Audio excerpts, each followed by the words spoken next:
Paz de Cristo, estamos aqui mais uma vez, né, com esse tema de missões. Como é um tema muito abrangente, um tema muito rico, né, a gente preparou bastante conteúdo para esse momento. Então, a gente vai fazer a parte 2 agora, novamente com o pastor Alex Cordeiro, sobre o tema de missões. Vamos dar continuidade à nossa temática, dons a serviço do reino. Pastor Alex, mais uma vez, seja bem-vindo, né? A gente está fazendo essa parte 2 aí, porque não deu tempo da gente concluir. Eu já vou começar aqui com a pergunta 12 aqui para a gente. Pastor Alex, qual a importância de escolas missionárias e treinamentos específicos sobre missões e o que se costuma aprender nesses momentos? Bom, graça e paz aí aos que estão vendo e ouvindo. Tiago, muitas vezes nós pensamos que a escola missionária não seria necessária. Muitas igrejas até pensam que uma agência missionária, um núcleo de treinamento missionário, não é tão necessário assim. A agência missionária não só existe porque a igreja às vezes não desenvolve o seu papel, mas ela é instrumento de Deus que coopera na missão de Deus com a igreja local. Sempre quem envia é a igreja local. Mas a igreja local, muitas vezes, não tem, entenda aqui, capacidade, não que ela não pode fazer isso, mas de entender toda a ação de Deus no mundo, o que Deus está fazendo no mundo.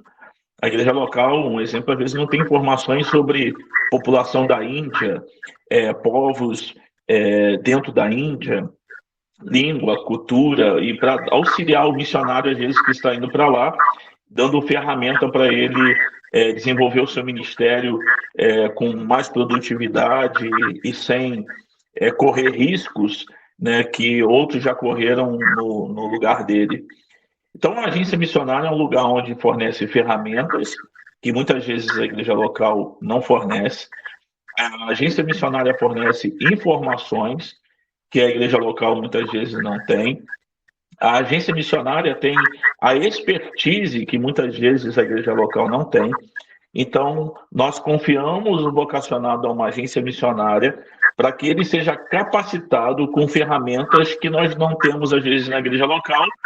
E, às vezes, não é necessário dar todo mundo de uma igreja local aquela ferramenta, porque aquele missionário está indo para um lugar específico e ele vai receber ferramentas para ele poder aprender uma nova língua com mais facilidade, ele vai aprender linguística, ele vai estudar um pouco de antropologia missionária para poder lidar um pouco melhor com o povo que ele vai alcançar, ele vai aprender dados, estatística para poder aquele povo, aquela necessidade.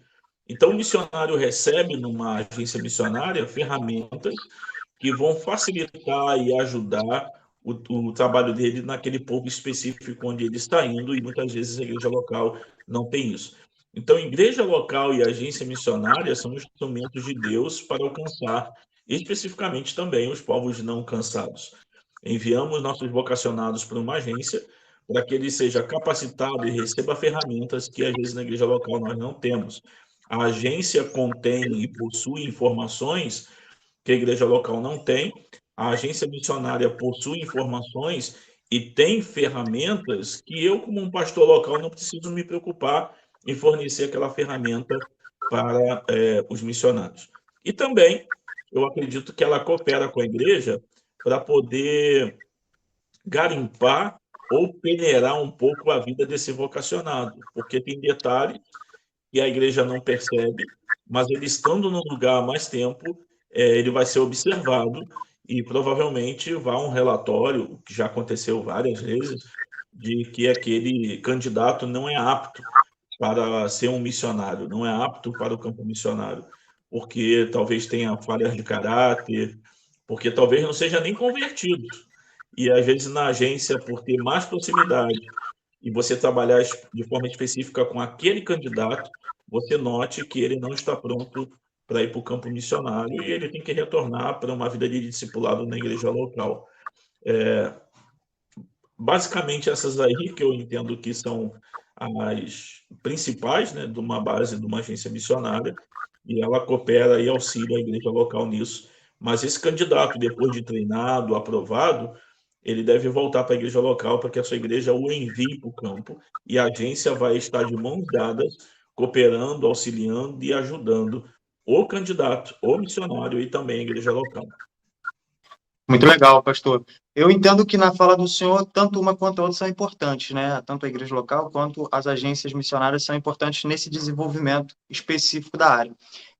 Essa pergunta não está no nosso roteiro, mas me gerou essa dúvida aqui, até bom para esclarecer para o povo. É, Essas agências missionárias, elas podem funcionar numa igreja local? E aí, funcionando numa igreja local, qual seria a dinâmica? Ou sim, elas já funcionam numa igreja local, né? Eu conheço algumas agências que são a parte de denominações, mas como é que é isso, essa ligação da agência com as igrejas locais? Como é que funciona essa dinâmica entre os dois polos ali, as duas bases? Então, o, a igreja local, ela já deveria ter uma conexão com a agência missionária de forma automática, né? Ainda mais se for uma agência denominacional, eu acredito que é obrigado esse líder, esse pastor, ter um contato, os líderes de conselho missionário, ter um contato com a sua agência e entender o funcionamento dela. E não se tornar um inimigo, que é uma coisa muito chata que às vezes acontece, é que às vezes o pastor ele se torna um opositor do vocacionado da agência missionária. Mas ele deve ter proximidade, né, da agência missionária, se tornar de verdade um parceiro, entendendo que essa agência missionária vai cooperar com ele no treinamento de um candidato. Eu acho que o problema não está em si entre a agência, a igreja e o pastor. Às vezes o problema é criado entre o pastor e a Bíblia e Deus.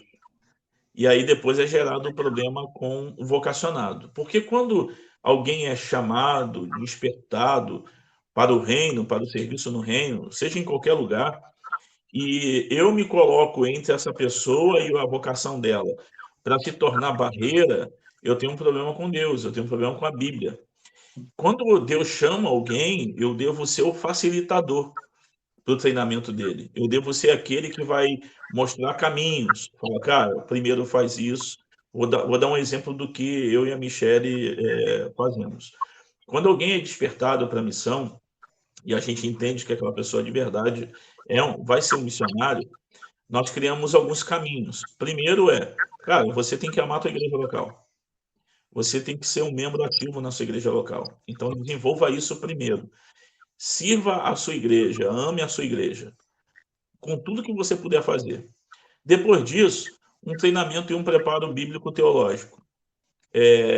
Às vezes, alguns não vão para um seminário instituído, né? Mas vão ter um treinamento específico bíblico, para que ele seja capacitado, ou então vai fazer um curso online. Então, o treinamento e a capacitação bíblica, e ele já vai treinar isso na igreja local, sendo um professor, cooperando com a IBD. E depois que essa pessoa entender o lugar específico que ela vai trabalhar, aí sim a gente pode indicar a agência missionária correta. Se a pessoa é chamada para o povo muçulmano, a gente direciona ele para uma agência missionária que treina missionários para o povo muçulmano. Se ele tem um chamado para os indígenas, a gente indica uma agência missionária que trabalha de forma específica com os indígenas. Assim você não perde tempo de mandar para uma agência de treinamento abrangente, para depois mandar para um outro lugar de treinamento específico. E você já manda direto para esse lugar. E a gente conscientiza também esse vocacionado a que ele tem um projeto de longo prazo. Porque se for alguém para fazer missão de curto prazo, a gente já elimina todos esses caminhos. Vai lá e também Sim. sempre digo isso. Antes de ir, faça uma viagem de curto prazo, para você entender, você ver se é isso mesmo que você quer. E aí depois a gente dá continuidade. Agora, a igreja local, o pastor deve ser amigo dessa base, dessa agência. Tem que adotar uma. Eu tenho algumas que eu já adotei no meu coração e na minha mente. E esses são os lugares que eu mando a pessoa se ela for chamada. Então você precisa conhecer, entender o funcionamento, a prestação de conta daquela agência, se existe de verdade relatórios, se de verdade eles estão preocupados em auxiliar a igreja no cuidado desse missionário, treinando a igreja local também para como fazer isso, e não se tornar uma barreira. O que muitas vezes acontece é que líderes se tornam quase que inimigos da agência missionária onde os missionários deles estão. Inimigo não declarado, mas acabam dificultando as coisas, não permite a informação chegar na igreja local, não permite as pessoas terem contato com a agência, evita que os missionários, quando estão no seu campo, na sua cidade, no seu país de origem, ir à igreja para contar testemunhos, para pregar, para falar. Então, existe uma certa repulsa, né, a tudo que é envolvendo missões. Eu acredito que isso é um problema com a Bíblia e com Deus, porque é um problema com a ordem divina. Existe uma ordem sobre a igreja. A igreja existe porque missão existe primeiro. Deus, em missão, instituiu a sua igreja. A igreja foi criada para cooperar com o que Deus está fazendo. Ela não pode ter uma agenda e uma missão particular. Eu, quando passo em alguns lugares e vejo lá, a missão dessa igreja não tem nada a ver com a missão de Deus. Então, tem alguma coisa errada aí. Se a igreja que deve cooperar com a missão de Deus tem uma missão particular dela, uma visão particular, então a gente tem um problema com a missão. De verdade, um missionário ou os povos não cansados nunca vai ser uma prioridade dessa igreja local. Então, quando eu começo a me envolver e a participar, Deus quebra o coração primeiro do líder. Porque quando eu vejo que 42% da população mundial são povos não cansados, é gente não cansada pelo evangelho, eu preciso me envolver. Quando eu vejo que esse grupo étnico, né, chega aí a 2% de presença evangélica ali e precisa de envios ainda de missionários, então eu preciso amolecer o meu coração para o Senhor. Quando eu penso que um cristão brasileiro investe mais ou menos 30 centavos por mês em um povo não cansado, e gasta R$ 100 com lanche quase todo final de semana, o meu coração precisa ser envolvido e mobilizado por essas informações. Então, eu preciso de verdade ir a Deus e ir à Bíblia para poder depois ter um contato com a agência. Se eu tenho um problema com a agência, isso é a revelação que eu tenho um problema primeiro com a Bíblia e com Deus. Interessante. Gostei dessa fala aí, que eu acho que realmente é a raiz do problema, né? Acho que líderes que não têm ali um bom entendimento ou um bom discernimento do que significa as missões de fato, a missão de fato de que de que Cristo nos outorgou, né? Dificulta e gera esses conflitos, esses não entendimentos, né? E tanto de uma parte quanto da outra também. Pastor Alex, explica para a gente um pouco sobre o que significa a plantação de uma igreja e como funciona esse processo na íntegra. Plantação de igreja é bíblico, né? Primeiro, é bíblico. Deveria acontecer de forma natural nas igrejas locais e ela não é patenteada por ninguém. Não é patenteada por igreja instituição, né? Então, como funciona o processo de plantação de igreja? O apóstolo Paulo ia de cidade em cidade, ele estabelecia em lugares estratégicos igrejas. Então, ele plantava igrejas, deixava ali um líder, um presbítero, e ele ia para outro lugar para plantar a igreja. Como funcionava o processo? Paulo chegava em um lugar, pessoas eram cansadas, um grupo base era formado, ele treinava esse grupo base com o evangelho, treinava esse povo de forma bem intensa, né, com o evangelho, e depois ele ia embora.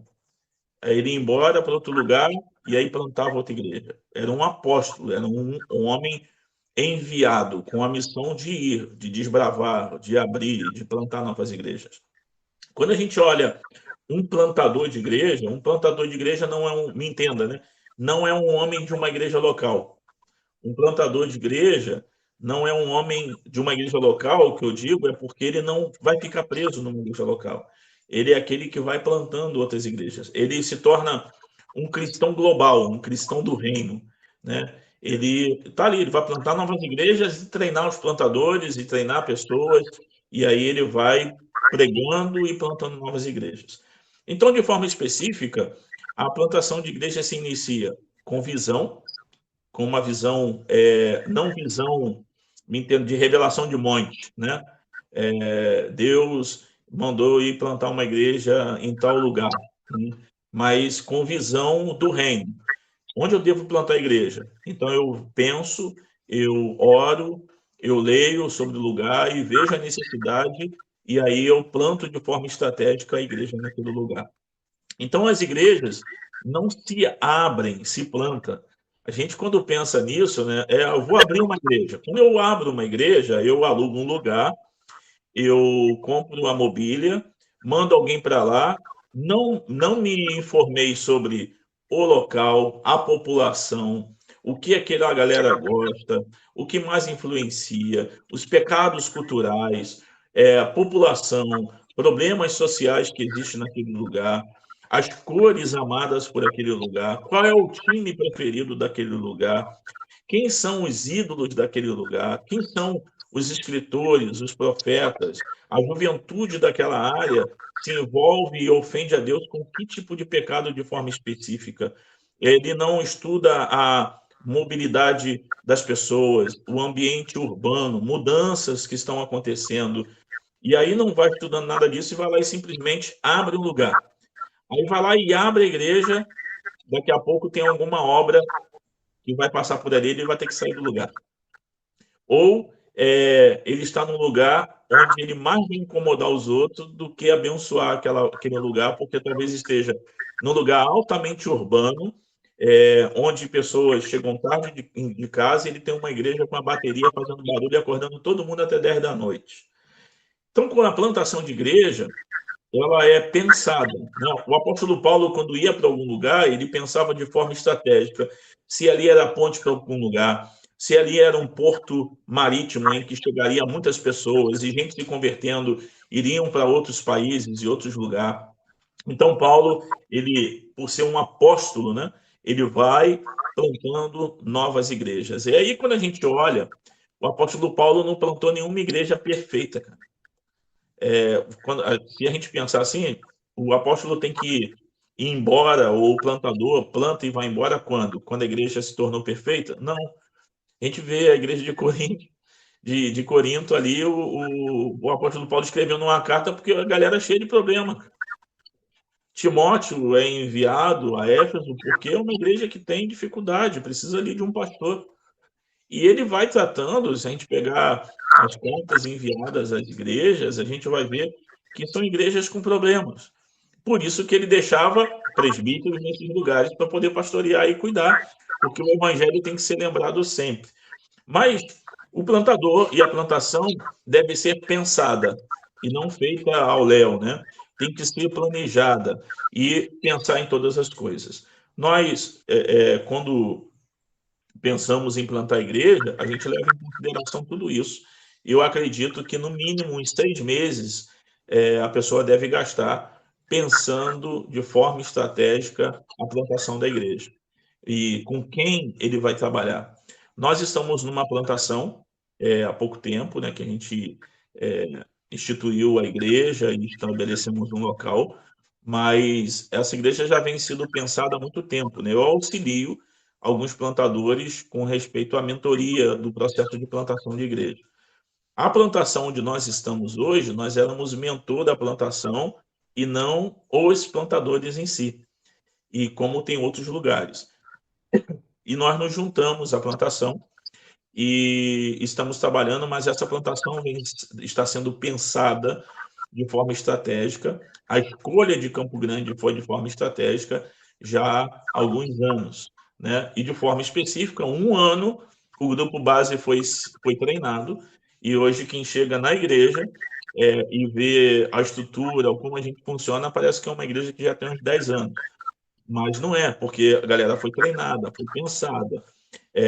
Seguindo o exemplo do apóstolo Paulo, escolhemos Campo Grande por ser o maior bairro, né, do Brasil, por ter uma população enorme, pelas mudanças que estão acontecendo em Campo Grande. A gente já pensava o que o túnel ia causar em Campo Grande quando estavam fazendo o túnel. E muitos pastores de Campo Grande já me ouviram falar sobre isso, de que quando abrisse o túnel, ia acontecer mudanças radicais em Campo Grande. As obras que estão acontecendo hoje, a gente já olha para o futuro. A gente sabia a quantidade, mais ou menos, de prédios e condomínios novos que iam surgir em Campo Grande. A população ia aumentar. O nível social de Campo Grande, com a abertura do túnel e algumas coisas específicas, mudaram de forma, assim, absurda. Tanto que os negócios em Campo Grande mudaram placa, mudaram estratégia, tiveram que se reinventar, porque o nível social das pessoas aqui mudaram. Então, tem lugares aqui que a população antiga de Campo Grande não vai, mas tem uma população nova aqui. O número de desviados em Campo Grande é um dos maiores que tem, é enorme. E pessoas que ainda não tiveram contato com a igreja local, pessoas jovens, né, de forma específica. Então, nós temos dois grupos que é o nosso propósito de alcance. Os que ainda não tiveram contato com o evangelho e os desviados. O maior número de pessoas que chegam até nós são desviados e gente não crente. Não são pessoas de outras igrejas. Então, quando você pensa a plantação, ora sobre isso, vem os resultados e você não se perde. Você não se perde. A gente aceita gente que quiser vir de outra igreja, mas nosso foco, nosso propósito é desviados e gente que ainda não conhece o evangelho. Nós estamos em missão em Campo Grande. E isso deveria acontecer com as igrejas que têm condições de bancar a plantação. Você pensar o lugar, você olhar o lugar, tem gente observando isso. Porque na igreja local, uma igreja já estabelecida, a igreja mãe, você tem pessoas, você tem recursos. É um pouco mais fácil você plantar a igreja tendo gente e tendo recursos. E se eu estou pensando num novo lugar para plantar a igreja, e eu tenho gente e tenho recurso, eu vou sentar, eu vou analisar, eu vou pegar os dados, e aí eu crio um projeto de plantação de igreja para aquele lugar. E eu vou para aquele lugar em missão, não só para botar mais uma igreja minha lá naquele lugar.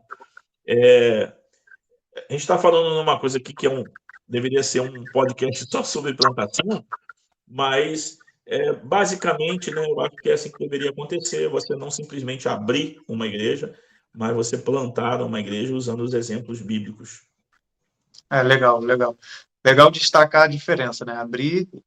Entre abrir e plantar uma igreja, a questão também da visão a longo prazo, né? Não aqui e agora. A gente está muito acostumado a vamos começar a moda Bangu e vamos ver no que vai dar, né? E muitas vezes apoiado numa espiritualidade fraca, né? Uma espiritualidade fraca de que Deus é que vai fazer, né? Independente de Deus estar planejando, Deus estar pensando, como o pastor acabou de colocar, né? Muitas coisas que as igrejas talvez nem pensem que são responsabilidade da igreja pensar, como a estrutura de um bairro, como as mudanças que esse bairro pode sofrer, como a abertura, a localização desse bairro. É bem interessante isso, bem interessante. Acho que o pastor ia Quer ver completar. uma coisa interessante? O nível de violência doméstica em Campo Grande é muito grande. É muito grande. É uma coisa que a igreja tinha que ter na mente. E porque algumas agressões surgem do meio dos evangélicos também, que agridem suas esposas. Então, é uma coisa pequena e boba, né? Qual é a cor preferida dessa parte do Rio de Janeiro, da Zona Oeste? Quais são as duas cores principais que você mais vê em Campo Grande? Já pensou nisso? Caramba. É o preto, vermelho e branco. A nossa logo é da mesma cor que é mais vista em Campo Grande. Então, Campo Grande, a gente olha vários prédios hoje em dia, né? Mas eu estou dando um exemplo meu, porque foi a gente que pensou isso, né? A nossa logo da igreja local, ela é uma cruz fincada em casas e prédios. Quem olhar um dia a logo da Igreja do Calvário vai ver isso. Por que isso? Porque Campo Grande tem sua parte urbana e tem parte rural. As casas antigas, né, de Campo Grande, se você pega Cachamorra, sentido Recreio, Cachamorra, lado esquerdo ainda tem aquela sensação muito rural, tem o Rio da Prata, tem outros lugares, né, aqui que ainda é muito aquela cara rural, tem plantadores, agricultores, você vê cavalo na rua. Lado direito, indo para a Estrada do Monteiro, mais urbano, mais casas, mais quente. Tudo isso influencia até no humor e na parte emocional das pessoas. Nossos cultos, dia de semana, a gente tem culto de oração, que não é obrigatório, 8h30 da noite. Por que 8h30 da noite? Ninguém mais consegue chegar às 7 horas em casa. O trânsito mudou. Então, quando você planta uma igreja, você pensa nisso tudo. Porque nós temos culto domingo de manhã, EBD, e o nosso foco está no domingo à noite, em ter um culto abençoado, espiritual e de qualidade. Porque ficou caro andar em Campo Grande.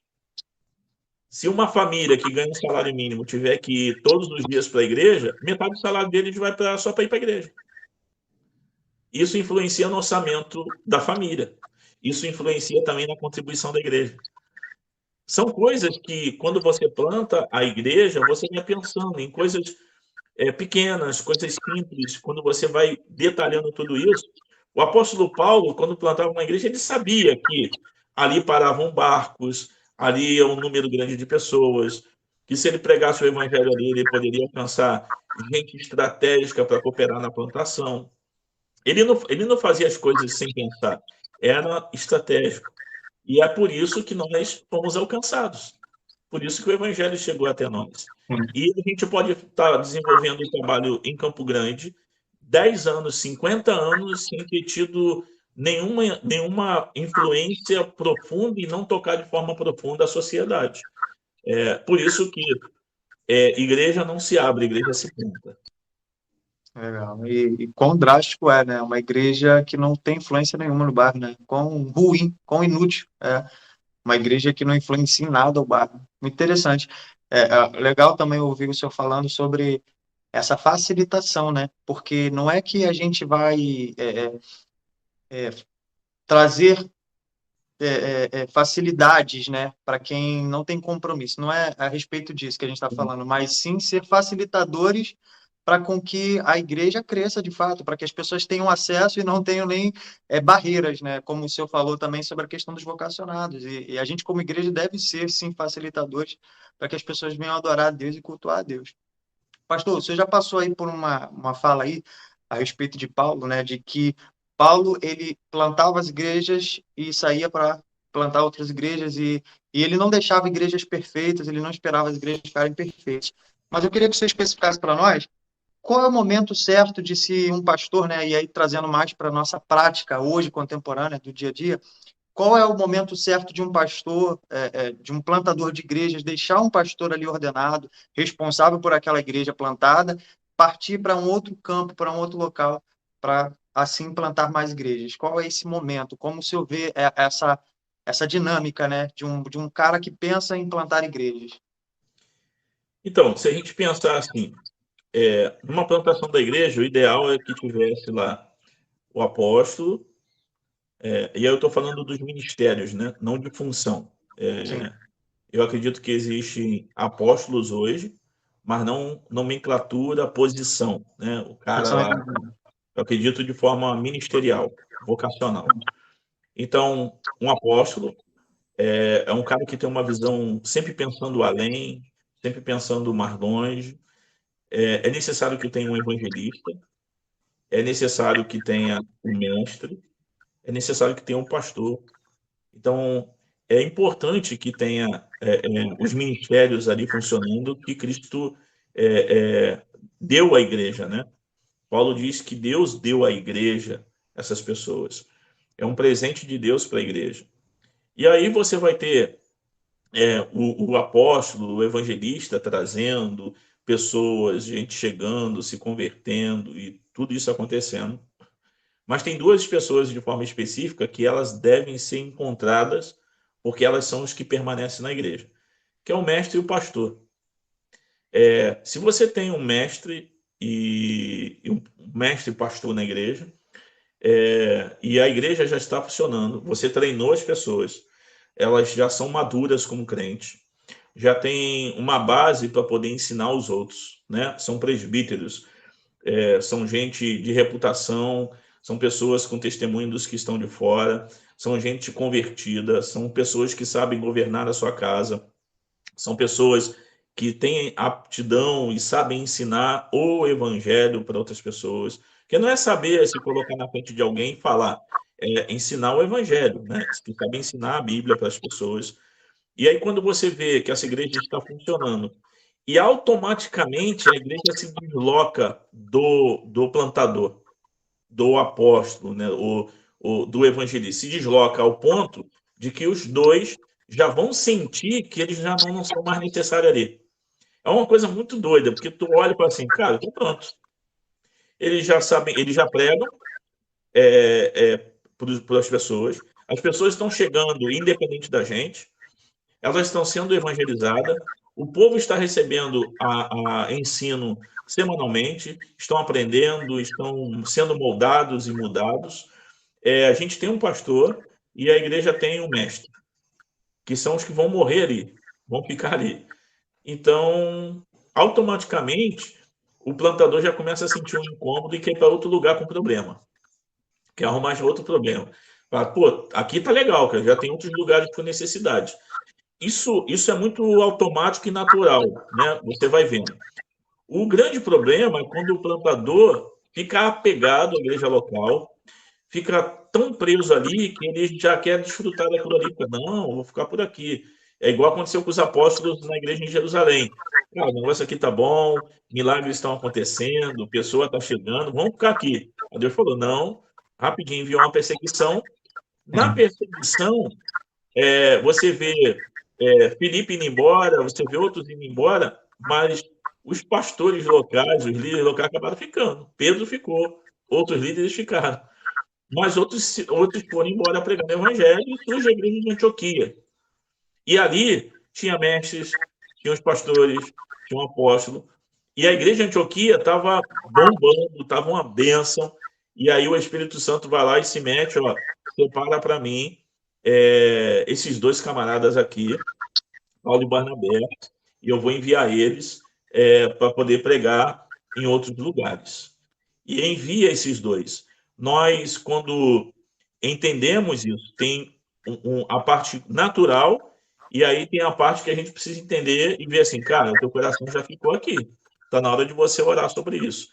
Mas de forma específica, quando essa igreja já tem condição de se auto-evangelizar, quando essa igreja já se autossustenta, não só financeiramente, não precisa ser financeiramente, mas essa igreja se autossustenta com os seus líderes, com outros que estão cooperando ali, eu acho que já chegou a hora de ir embora. Isso pode acontecer em 1 ano ou pode acontecer em 10 anos. Mas eu acredito que um prazo mínimo para esses incômodos, isso tudo acontecer, são de 2 a 5 anos. No nosso caso, a igreja já não precisa mais da gente. Nem de mim, nem do pastor Mateus, que é um evangelista. Se nós hoje decidíssemos ir plantar outra igreja, ou tanto que eu sou um cara um pouquinho mais livre da igreja, porque eu sirvo outros ministérios, Perspectivas, City to City, e outros ministérios que a gente acaba servindo fora da igreja, né? A igreja me dá maior liberdade para eu servir fora dela. Eu tenho liberdade para poder fazer isso. Mas a igreja plantada, já foi plantada, e ela de verdade não precisa da gente. A gente está lá, a gente coopera, mas já temos pessoas para fazer o nosso trabalho. E a gente já está neles. Vocês devem fazer, vocês devem fazer. Nós já estamos treinando eles para fazer o nosso trabalho, para em breve a gente já ir para outro local, outro lugar. E outra situação, se a gente for plantar outra igreja, não quer dizer que vai ser uma filial nossa. Nós criamos esse padrão que nós podemos auxiliar, até se tem alguém ouvindo e se sente chamado a plantar a igreja, é só nos procurar que a gente ajuda com treinamento. E nós ajudamos a plantar qualquer igreja, desde que seja bíblica, desde que esse plantador ele pode ser de uma denominação ou não. Se ele não for de nenhuma denominação, a gente precisa de saber quem respalda ele. Se está legal, se não saiu brigado de uma igreja, se não saiu rebelde ou está dividindo em algum lugar, a gente faz essa análise E a gente está disposto, então, com todas as ferramentas que temos, a treinar qualquer pessoa que queira plantar uma igreja e tenha paciência, né? Não é, eu quero amanhã. Então, cai dentro aí, vai sozinho, a gente não vai junto, não. Mas quem quiser, a gente fornece todo o treinamento e ferramentas para ajudar a plantação de igreja em lugares estratégicos. Mas eu acredito que isso acontece, é muito rápido e o plantador deve entender isso, que já chegou a hora dele ir embora, plantar outra igreja, ou às vezes ele pode se ver como pastor local, não tem problema também não. Mas se ele é um plantador de igreja, se ele é um apóstolo, né, um camarada enviado para fazer esse trabalho, ele tem que ter cuidado com o coração, porque quando as coisas ficam boas, a gente quer. Mas na maioria das vezes, quando as coisas ficam boas, um plantador já não quer mais ficar ali. Ele já quer ir para outro lugar. Isso é um incômodo natural, vai perturbando a vida dele para, cara, isso aqui está muito legal, vou embora daqui, porque essa igreja não precisa mais de mim, e ele vai para outro lugar. E acontece o inverso também, né? Eu acredito que o senhor ia entrar nisso, né? Que quando as coisas às vezes estão boas, também tem que ter cuidado com a vaidade, né? Porque tá tudo frutificando, isso aqui tá muito bom, e se eu sair, talvez isso acabe, né? E aí tem que ter esse cuidado também, né? Aí é um problemão, porque assim, Deus escolhe pessoas comuns para a sua obra. Sim. Deus escolhe pessoas que não são 100% capacitadas para a sua obra. E quando eu olho para um grupo que não faz igualzinho a mim, que não tem o conhecimento que eu tenho, e tudo, e acho que eles são incapazes de servir, eu preciso relembrar que eu também sou assim. Sim. Eu preciso lembrar de que Deus me usa sabendo que eu sou um pecador. E outra, se você não deixar as pessoas desenvolverem seus ministérios, eles nunca vão amadurecer. Eu não tenho que esperar uma pessoa estar 100% capacitada para fazer. Ela tem que ir, tem que ir fazendo. Eu comecei a pregar e ensinar sem ter conhecimento. Eu sabia mais ou menos e me deram oportunidade, aí aquilo me impulsionou a buscar mais conhecimento, a aprender. Então, Paulo não deixou nenhuma igreja perfeita plantada, com todos os detalhes ajeitados. O corpo é de Cristo, ele vai cuidar do seu corpo. E outra, Deus deu os dons e os ministérios à igreja porque ele usa isso para o crescimento da sua igreja, não a minha igreja. Então, se essa igreja, com a minha saída, ela correr o risco de deixar de existir, eu fiz o meu trabalho errado. O problema não é da igreja, o problema é meu. Eu que treinei errado, eu que fiz o trabalho errado. Todo discípulo deve ser capaz de fazer o trabalho sozinho, de fazer todo. Jesus, quando chamou os discípulos, eles viam Jesus fazendo. Jesus estava lá trabalhando, eles ficavam só observando. Chegou uma hora que Jesus chamou eles para ajudarem. Está vendo a multidão? Dá vocês de comer. Aí eles tinham acabado de voltar de uma viagem missionária, né, um envio ali deles, eles tinham acabado de voltar antes da multiplicação dos pães. E aí Jesus olha para eles, dá vocês de comer. E aí eles olham para eles e falam, como que a gente vai dar de comer para uma multidão? 5.000 pessoas. E Jesus manda eles pegarem o que tem, acharam os pães e os peixes, trouxeram até ele, ele fez um milagre e eles distribuíram. Ou seja, agora vocês me ajudam a fazer. Jesus, quando vai para o céu, ele chama os discípulos e diz, agora vocês vão e façam discípulos. Agora é vocês que vão fazer o trabalho. Ele vai acompanhar, o Espírito Santo está com a gente.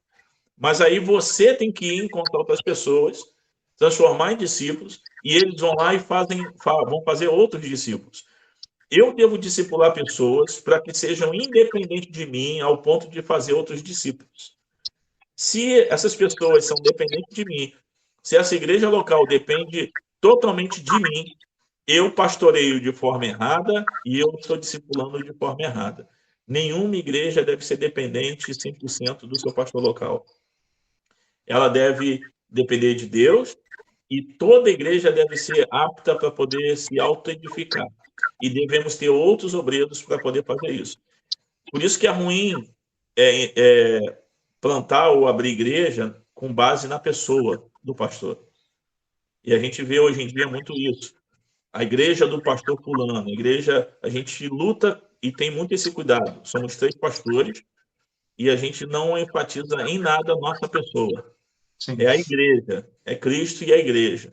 E quando você faz isso, aí sim, se a igreja está fundamentada na pessoa, daquele personagem, daquele artista gospel, daquele pastor conhecido, quando ele morreu, ele foi embora, a igreja vai sofrer muito e pode até acabar, né? A gente vê muito isso acontecendo e isso é um problema sério.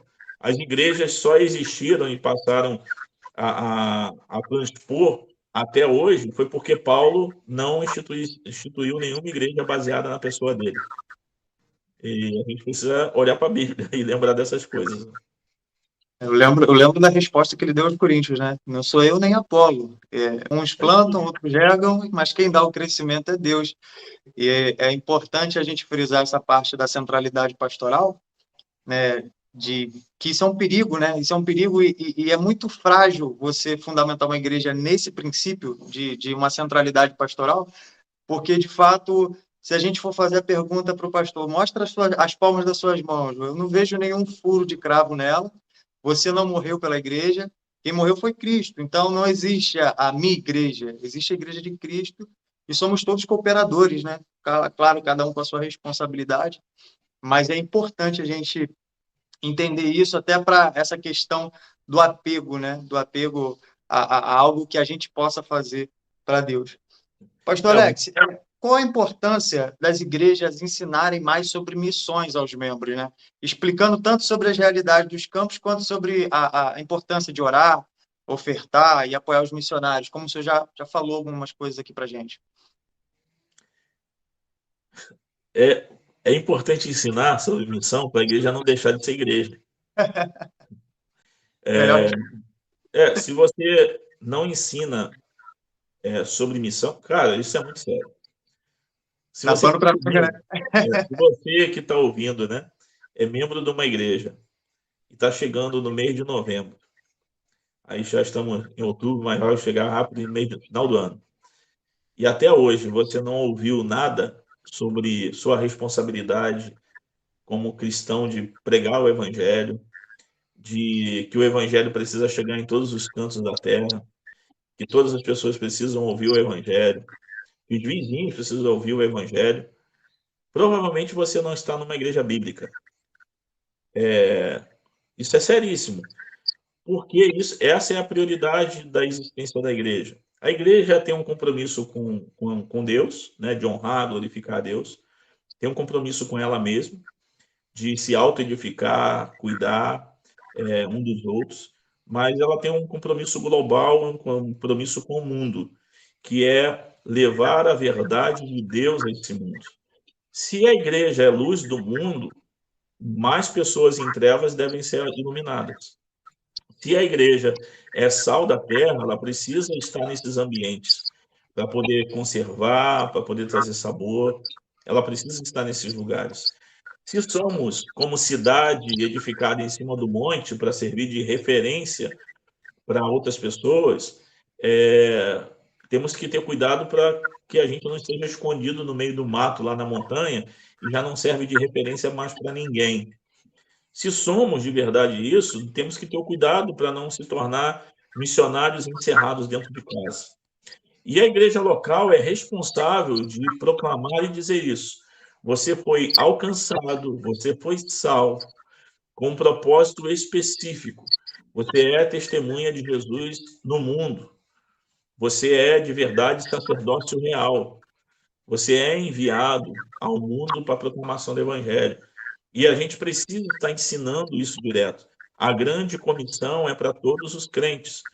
E se eu estou há 1 ano numa igreja local e não escutei nada sobre a missão de Deus, a realidade do que Deus fez no mundo, o que Ele está fazendo, o que Deus está fazendo no mundo, essa igreja não está envolvida com o trabalho de Deus. Porque é uma ordem divina para todos nós. Existe no mundo aí um pouco mais aí de 7.000 povos não alcançados. Existe no mundo uma população enorme que ainda não foi alcançada pelo Evangelho.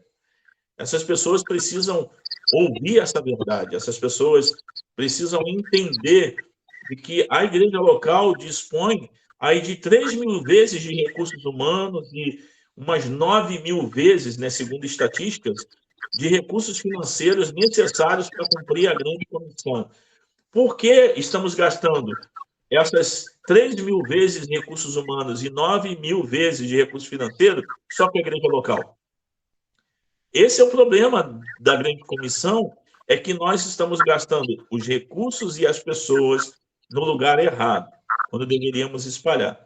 Então, quando eu falo sobre a ordem de Jesus de pregar o evangelho para a igreja, quando eu compartilho que Deus está em missão no mundo, quando eu compartilho que o número de muçulmanos é enorme e o número de missionários é pequeno entre eles, quando eu compartilho que o mundo hindu, de que essas realidades precisam ser alcançadas, quando eu compartilho que os ciganos, os surdos, os ribeirinhos, quando eu compartilho que os pobres dos pobres, os ricos dos ricos, são povos minoritários no Brasil e que precisam da nossa atenção, eu estou mobilizando pessoas para se envolver com a missão.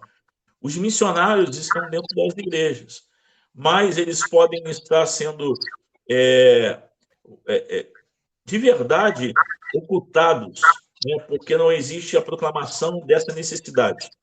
Tem jovens na igreja buscando uma causa para viver, e a causa da igreja local ali é pequena, porque é evento de mulheres, evento de homens, evento de bebê. Hoje tem culto pet, tem uma renca de coisa que os outros vão fazendo. E aí alguém que quer viver por algo maior do que isso fica lá na igreja assim, cara, será que é só isso?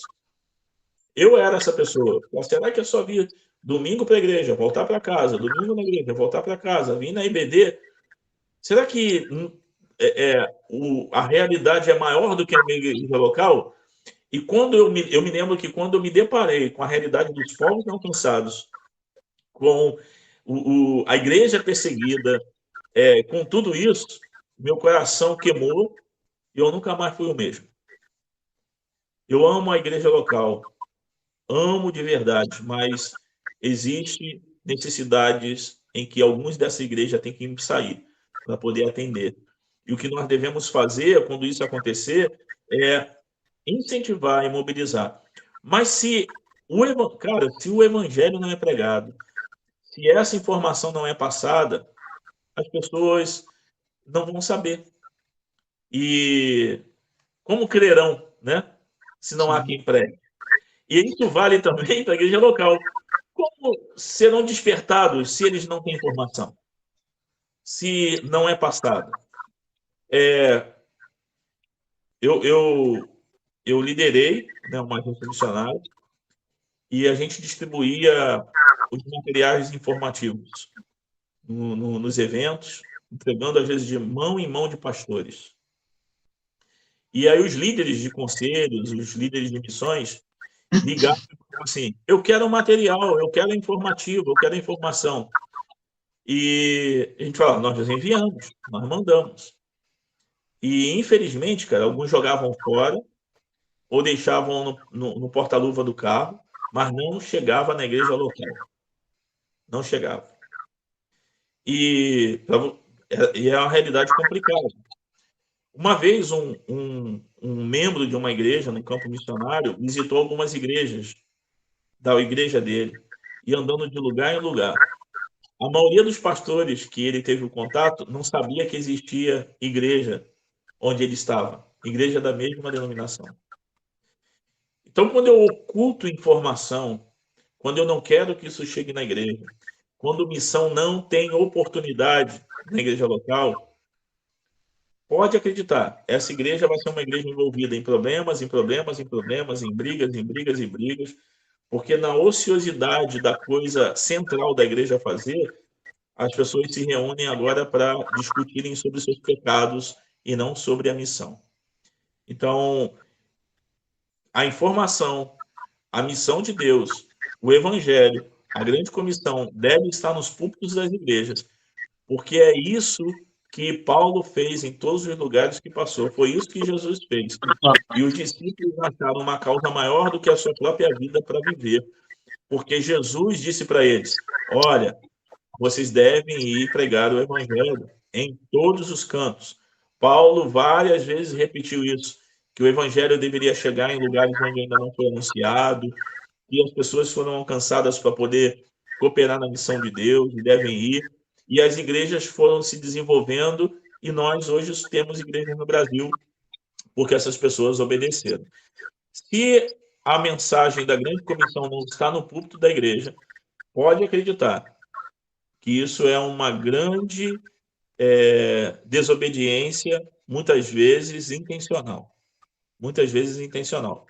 Porque se isso acontecer, Deus vai começar a chamar a gente e essas pessoas vão começar a incomodar a liderança da igreja. Eu quero ir, eu quero ser treinado, a igreja pode ajudar, preciso de recursos. Aí começa a incomodar e a atrapalhar a visão local da igreja. A visão de Deus global começa a atrapalhar a visão local da igreja. Isso é terrível, cara. Quando a visão global de Deus está atrapalhando a visão local da igreja. E quando isso acontece, é porque esse líder ele já está desobedecendo de forma intencional. Então, se queremos resultados de gente gastando sua vida no reino, precisamos proclamar essa verdade nos púlpitos das igrejas. Glória a Deus, é assim que eu acredito também. Pastor Alex, que tipo de apoio os missionários eles sentem mais falta de suas igrejas, né? No caso de origem, locais? Quais são os apoios, né, que talvez sejam mais deficitários aos missionários, né, nos campos? Cara, o acompanhamento. Se a igreja local não mandar dinheiro, Deus vai enviar outras formas de sustentações missionárias. Isso é claro, né? Eu conheço muitos missionários que estão no campo e suas igrejas locais não mandam R$1. E eles estão lá. Deus vai sustentar, Deus vai cuidar.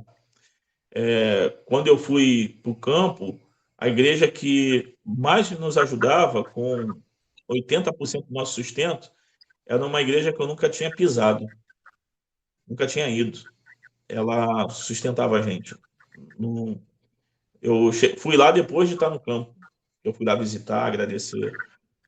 Pessoas que cuidaram assim muito mesmo da gente de coisas importantes, que custavam muito, foram pessoas que a gente nem conhecia, igrejas que se envolveram, o tratamento de dentário, o nascimento de filho, de coisas que custavam às vezes caro, foram pessoas que eu nem conhecia. Então, o sustento do missionário, se a igreja não quiser participar, Deus vai enviar de outro jeito, mas Deus vai mandar.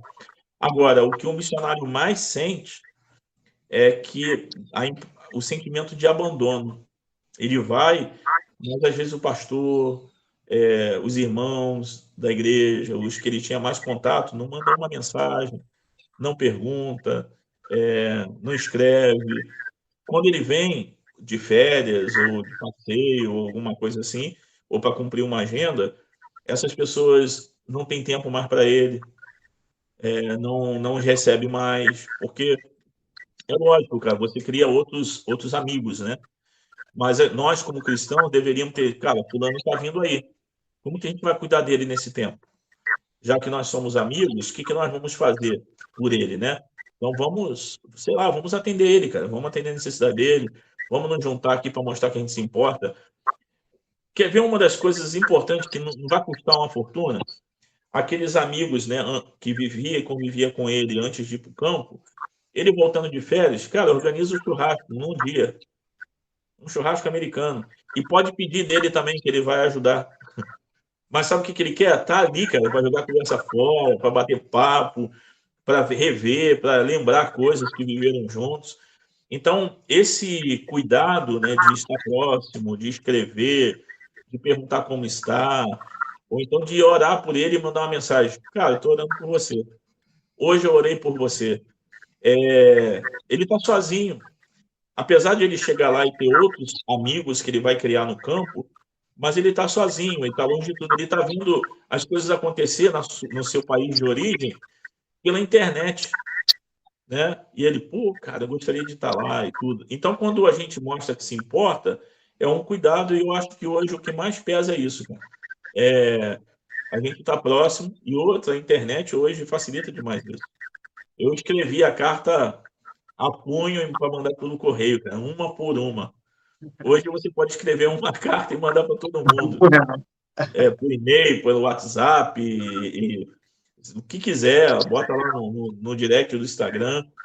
Então, separe, né? Bota na agenda assim, todo dia 5 eu vou mandar uma mensagem para o fulano de tal que está no campo missionário. E uma coisa simples, né? E Sim, vá lá e faça o contato. Porque, de verdade, o maior problema de quem está no campo não é o dinheiro. Dinheiro é bom, dinheiro é necessário, ajuda, mas se a gente não enviar, Deus vai enviar de outro jeito. Mas se você tem alguém que está no campo e você conhece, cuide dele, trata dele, pergunte como que ele está, lembre-se de algum problema que ele tinha, às vezes de saúde, pergunte, cara, como que está esse problema de saúde que você tinha? Resolveu? Como você está lutando com isso? Quando ele receber essa mensagem, fala assim, cara, ele lembrou de mim, ela lembrou de mim e ora por isso. Eu acho que oração e proximidade. E a internet nos deu isso hoje em dia. A gente precisa manter esse contato. amém. Essas duas próximas perguntas eu costumo juntar elas porque elas têm praticamente a mesma dúvida, né? Mas aí o senhor pode especificar melhor para a gente. Que são quais características e quais conhecimentos que uma pessoa, que o senhor considera, né, talvez imprescindível, a uma pessoa que esteja querendo se dedicar à obra missionária, à vocação missionária, até mesmo começar com missões. Quais são as características dessa pessoa que ela precisa ter e quais são os conhecimentos imprescindíveis aí que o senhor acha que são imprescindíveis para essa pessoa? É, Primeiro, deve ser um crente. Deve ser um crente. E, de verdade, questione sua conversão, né? Questione sua conversão. Porque uma das grandes coisas que acontece é de muita gente, às vezes, se tornar pastor, missionário, presbítero, obreiros, mas não são crentes, cara. São gente que não se permite ser tratado pelo evangelho, são arrogantes, prepotentes, são orgulhosos, coração duro, obstinado. E aí, se não for uma pessoa convertida, irmão, tu pode tentar cooperar de tudo que é jeito, mas ele vai ser problema para os seus amigos no ministério e vai ser um problema também para o campo. Na verdade, não deveria chegar em campo nenhum, nem na liderança nenhuma. Mas como tem muitos pastores, cara, que nem crentes são, tem muitos missionários também que não são crentes. Tem muitos missionários, né, de forma específica, que estão no campo, mas não estão fazendo trabalho missionário. Estão vivendo lá. Estão aproveitando o país, mas não tem envolvimento nenhum. Está lá, não presta conta para ninguém, estão lá. Assim como tem pastores que não são crentes, estão no ministério, são mais peso, não são bênção para a igreja local.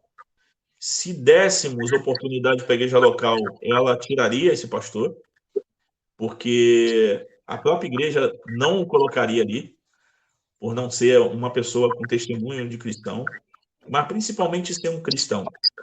Alguém que confessou Jesus, que veio como homem, que viveu nessa terra, que foi morto no lugar dos pecadores, nosso substituto na cruz do Calvário, que ressuscitou dos mortos e que vivo está no nosso meio, e que o Espírito de Deus é um agente regenerador dentro de nós, dentro das nossas vidas. Então, a primeira coisa é essa. Ele deve ter atestado de que essa pessoa é um cristão de verdade. E ele, sendo um cristão, ele tem que ser aberto para mudanças e transformações. Aberto para questionamentos, aberto e humilde para confrontação dos seus pecados, da sua vida, da sua forma de viver. Ser humilde para reconhecer e buscar mudanças e transformações, porque o que precisamos enviar para o campo, o que precisamos colocar na liderança são convertidos, são discípulos de Jesus, convertidos. Essa é a primeira coisa. Depois, irmão, tem que ser gente apta para aprender, humilde o suficiente para poder aprender. Porque vai ser ensinada, muitas vezes, por alguém que não tem um título de universidade. mas é um irmão humilde, crente em Jesus, que vai ter que ensinar ele vai ter que ser humilde para aprender dessas pessoas. Tem que ser humilde o suficiente para poder reconhecer os seus erros, porque isso vai acontecer antes dele chegar no campo. Tem que ser uma pessoa disponível para o serviço. Antes de servir em qualquer canto do mundo desse país, ela tem que servir a sua comunidade local e deve servir também ao seu bairro. Tem que ser uma pessoa que prega e que é missionário aqui, que está à disposição da igreja local, que é um amigo e um parceiro da igreja local. Se ele não for, ele vai embora e ele vai ser um inimigo da igreja local. Ele só vai querer o dinheiro da igreja local, mas ele vai ser um inimigo da igreja local. Tem que ser uma pessoa chamada, ela precisa entender que Deus está chamando ela para algo específico. Todos somos chamados para pregar o evangelho em qualquer lugar. Todos. Mas se é algo específico, um país específico, um povo específico, ela tem que ter convicção que Deus está chamando para isso. Até porque, se existe dúvida, tenha cuidado. Porque as pessoas vão envolver recursos nisso. Para que você vá e passe 2 meses e queira voltar. Dependendo do lugar, a gente está falando de 30 mil, 20 mil reais que vai ser gasto para essa pessoa aí, fora o custo de visto, de passaporte, de tudo isso que precisa ser colocado. Então, tenha convicção, compartilhe isso com outras pessoas. Não seja arrogante ao ponto de dizer, Deus me chamou, não importa o que os outros pensam. Esse chamado precisa ser testado, precisa passar pela Assembleia dos Santos. Quando eu digo Assembleia dos Santos, não é a Assembleia de uma igreja local, mas compartilhe com um crente maduro, compartilhe com um cara que não gosta da missão, compartilhe com um cara que é apaixonado pela missão. Escute todos, coloque isso diante do Senhor e comece a pensar para tomar uma decisão sábia. Então, isso deve ser testado. E aí você tem que ser apto para servir. Já que tu vai para o campo, deve conhecer o Evangelho, porque você vai ter que ensinar o Evangelho. Você não está indo para o campo para fazer serviço social. A principal coisa de alguém que é enviado para o campo é pregar o Evangelho. E aí, se você tem condição, dá de comer a quem tem fome. Se você tem condição, dá de beber a quem tem sede. Mas se você tem a opção entre ou eu prego o Evangelho ou eu dou de comer, prego o Evangelho. Essa é a prioridade. Por que eu estou dizendo isso? Às vezes o cara vai para o campo porque ele tem muitas ideias boas. Aí ele vai, abre uma ONG, abre uma associação, uma creche, e está bombando, dando de comer a todo mundo e ajudando todo mundo, mas não prega o Evangelho lá. Nós estamos enviando embaixadores do Evangelho de Cristo. Embaixadores de Cristo. Não assistente social. Porque é melhor pegar um profissional da área e mandar para lá e bancar a creche lá. Agora, a prioridade é pregar o Evangelho. Muita gente se perde nisso. Cria os projetos, eu não sou contra, mas cria, e aí 100% da sua energia, vida está dentro daquilo, e ele acaba não pregando o Evangelho. E aí é um assistente social com o nome de missionário. E então a gente precisa entender isso. Eu estou indo para pregar o Evangelho, essa é a minha prioridade. Agora, se eu preciso abrir uma creche para atender as crianças, uma escola de alfabetização, pode fazer tudo, só não pode deixar de pregar o Evangelho e servir. Tem que estar disposto a servir, meu irmão. Não tem que ter nojo de pegar vassoura, limpar vaso e cuidar. Senão, vai acontecer de chegar no campo e aí o missionário faz dos nativos, dos locais, seus empregados. Isso existe, cara. Missionários estão no campo e a galera local lá é empregado dele. De estar lá limpando a casa, tá fazendo as coisas. Infelizmente, aí é um colonizador no campo missionário. E não é um missionário. Então, tem que estar disposto de verdade a servir, a consolar, a se doar. E todo missionário deve entender isso, que ele vai estar lá para liderar, ele tem que agir com graça e misericórdia, ele tem que estar apto para poder servir. Mas onde isso é testado? Aqui, na igreja local. E eu oriento a isso, cara. Não envie alguém só porque você não aguenta mais ele na igreja local, e isso acontece muito nas agências. O pastor não sabe o que fazer com o membro, e aí manda para a agência missionária. Ou então alguém tentou de tudo na vida, e aí deu tudo errado e vai para a agência missionária. Ou o cara quer tentar a vida em outro país, e ele tenta ir para a agência missionária. Várias pessoas me procuravam e falavam que tinham chamado para os Estados Unidos e que queria ir e servir, porque precisava de um documento da igreja, de convite, né? E eu falava, cara, eu que sou mais burro do que você, também gostaria de ir para os Estados Unidos. E tô aqui, tô o primeiro da fila. Ou queriam ir para a Europa, principalmente Portugal, porque queriam terminar a vida lá, num país que dá mais condições e tudo isso. E aí você analisava, cara, o cara nem o culto ele frequentava da igreja dele. Ele queria só fugir. Gente que divorcia e aí busca a agência missionária porque quer desaparecer pelo mundo e aí não quer resolver seus problemas. Ou jovens que querem sair da casa dos pais. A agência missionária ajuda demais com isso, de identificar essas coisas. Mas eu acho que o principal, cara, principal tem que ser um crente em Jesus. Se for um cristão de verdade, as outras coisas vão acontecer de forma normal, né? Deus vai dar maturidade, Deus vai equipar, Deus vai fazer as coisas, mas tem que ser principalmente um cristão de verdade e alguém envolvido com a sua igreja local. Porque é a igreja que assina a carta de envio. E então essa pessoa precisa ser envolvida com a igreja local. Se ela se tornar inimiga da igreja local, essa pessoa não é bem-vinda no campo missionário.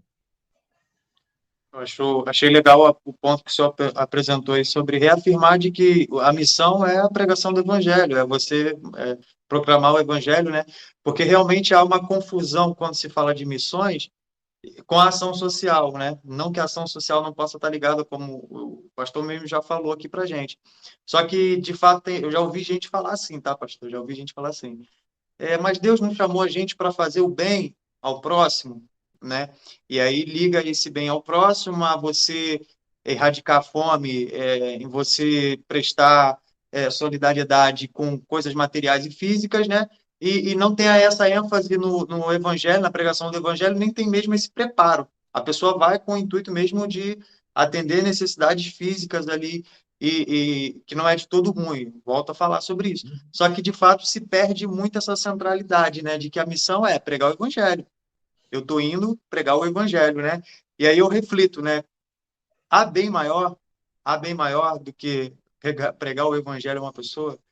Há bem maior se fazer uma pessoa pregando o evangelho para ela? Então, as pessoas, elas têm muito essa concepção. E eu acho interessante também o ponto que o senhor colocou agora, sobre não usar as missões como um ponto de escape, né? Como uma rota de fuga. Eu estou infeliz, eu vou para longe, eu vou fazer missões, eu vou sair no mundo, e porque isso aí na verdade, você tapar o buraco com peneira, né? Então, acho bem legal aí os pontos que o pastor colocou. A gente está chegando ao fim, pastor, e aí eu já queria aproveitar esse momento aqui, que a gente sempre dá essa oportunidade do senhor falar um testemunho, um ou dois testemunhos, não sei, nessa trajetória, nesses campos, né? Ao longo da vida do senhor, que tenham marcado, né? O ministério, que tenham marcado a vocação, que o senhor possa compartilhar com a gente. Assim, a gente, a Michelle, a gente sempre foi envolvido com a missão. Eu, desde convertido, nos casamos e a gente tem muito, cara. Mas, assim, recente, né? Uma das coisas que eu vejo que é importante da missão é você olhar pessoas que você trouxe para perto e essas pessoas depois chegarem ao nível de cuidar e de pastorear você. A gente tem casais não crentes que a gente acompanhou no campo uma bagunça que fizeram da vida, com traições e tudo, e depois se tornarem cristãos. Nós temos inimigos, né, que eram inimigos da igreja, que se converteram, se tornaram obreiros da igreja. Nós temos, hoje a gente olha para a igreja em Buenos Aires, a gente trabalhou um pouco mais de tempo lá, e a gente vê o pessoal que eram os novos convertidos, que nós começamos a treinar, a trabalhar, hoje são os líderes da igreja forte lá funcionando. Mas de forma específica, eu vejo hoje, né, algumas pessoas que nós acompanhávamos, eram neófitos, davam dor de cabeça, problemas, e que hoje pastoreiam o coração da gente. Eu acho que o maior testemunho meu e da Michelle em relação à missão são discípulos que se tornaram líderes, que se tornaram nossos pastores. Eu falo hoje de forma específica do João Marcos, que é um dos pastores da igreja, e João Marcos se tornou um pastor no meu coração, da minha família. A gente sentar e ver, né, de vez em quando estou lá e olho assim, falei, caramba, cara, olha aqui, o obedecer, né, a Cristo e o que ele faz, é que Deus faz isso. Então, eu acho que todo líder deveria olhar e ver isso. Você tem um Timóteo que você discipulou, cuidou, e que você pode agora abrir o seu coração para ele, que você pode ser edificado e cuidado por ele. Eu acho que todo líder, todo pastor deveria focar essas coisas. E eu preciso discipular pessoas ao ponto de, na hora que eu precisar, eles vão pastorear o meu coração também. Na comunidade do reino de Deus, é assim que funciona. Enquanto você cuida de alguns, depois eles vão cuidar de você. Então, a gente tem, de forma específica, esses jovens, né, que foram adolescentes há um tempo atrás, mas eu começo a olhar, e de forma específica esse mês, nós recebemos o Adriano aqui, que está no Egito. Adriano é do mesmo bairro que eu era, maluco igual eu era, e é um camarada que saiu daqui, foi para o Líbano, e nós incentivamos mesmo, nós apoiamos, e muita gente chamou a gente de maluco. Eu disse para ele, me chamaram de maluco também quando eu fui. Então, cai dentro. Foi preso lá, foi no Líbano, ele tentou atravessar, eu não lembro qual foi o outro país, foi preso, saiu de lá, foi para o Egito, trabalhando dentro de presídios dentro do Egito. Um rapaz que tinha estudado um pouco aqui, com pouca informação do estudo secular, aprendeu o inglês para se comunicar, o árabe para poder se comunicar, trabalhando dentro dos presídios, formou lá e trabalhando com a escola de futebol, pregando o evangelho para muçulmanos, e casou com uma egípcia, e aí ele veio visitar a gente esses dias com a esposa, né? E a gente sentado e conversando, e, cara, a gente precisa diluir nossas vidas na vida dos outros. Eu vejo o Wellington, né, o Kiko, que é um amigão, né, que hoje está na Bolívia.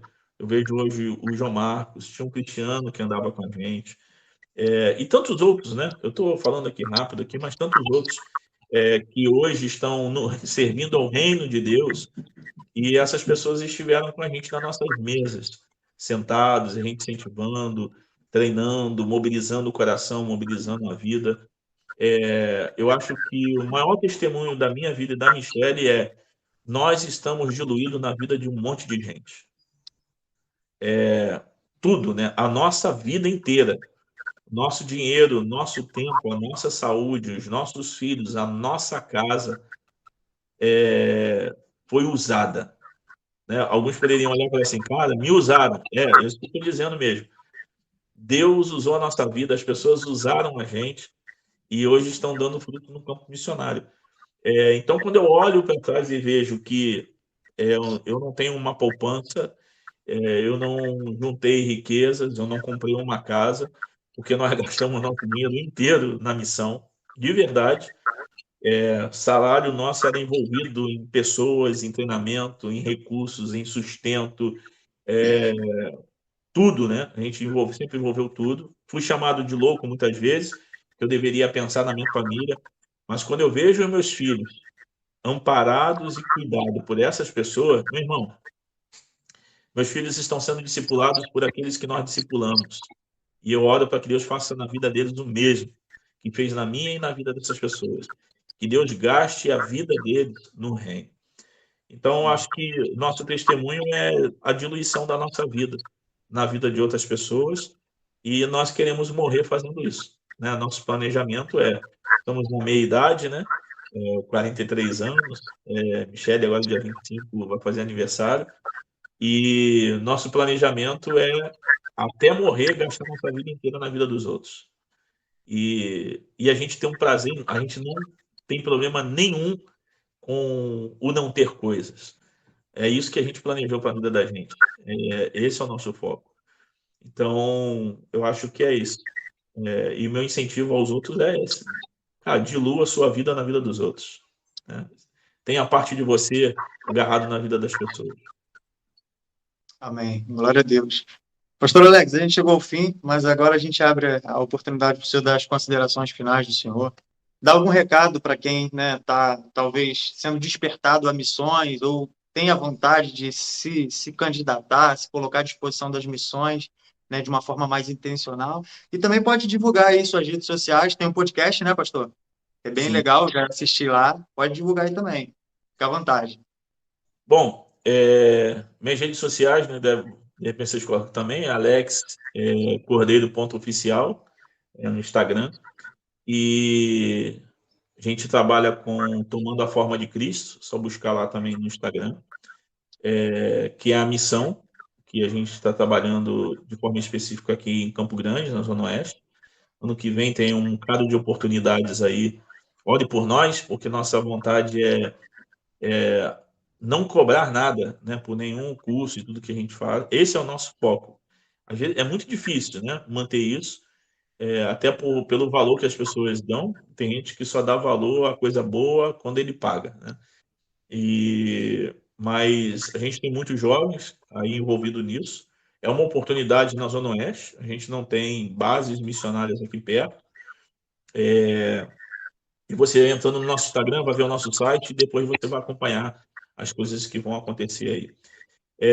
Para aqueles que são vocacionados, eu tenho um grupo de mentoria ministerial no WhatsApp, se você quiser participar.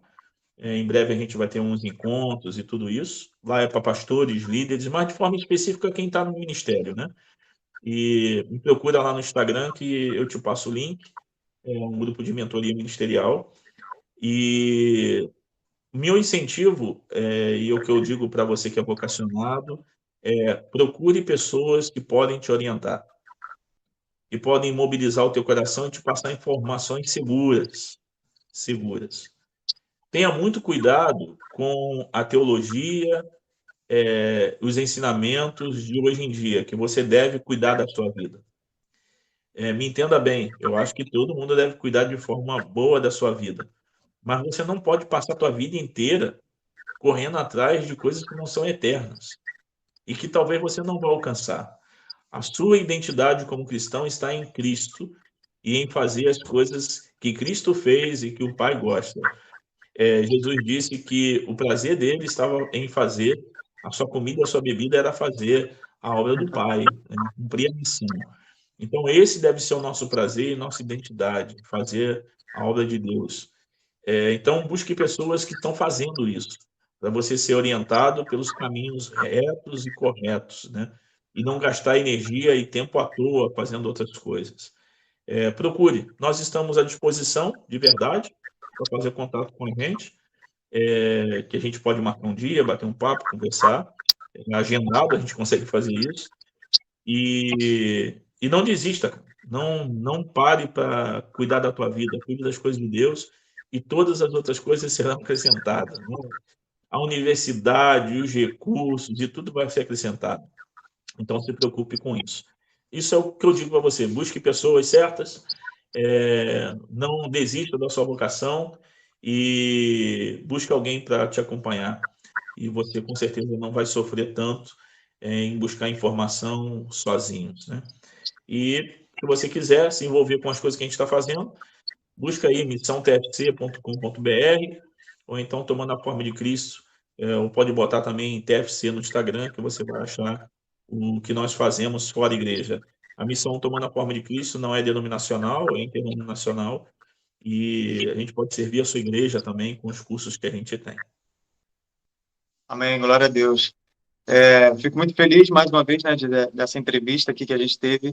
Eu acho que foi bastante esclarecedor para quem está nos assistindo, para quem está sendo alcançado por esse vídeo. Eu acho que uma grande máxima fica de que, a partir da sua conversão, você já é um missionário, né? Você já é um missionário em ascensão. E aí Deus vai capacitando, Deus vai habilitando, né, condições da gente exercer isso com qualidade, com intencionalidade, com zelo, né, e por amor à obra de Deus, a verdadeira obra de Deus.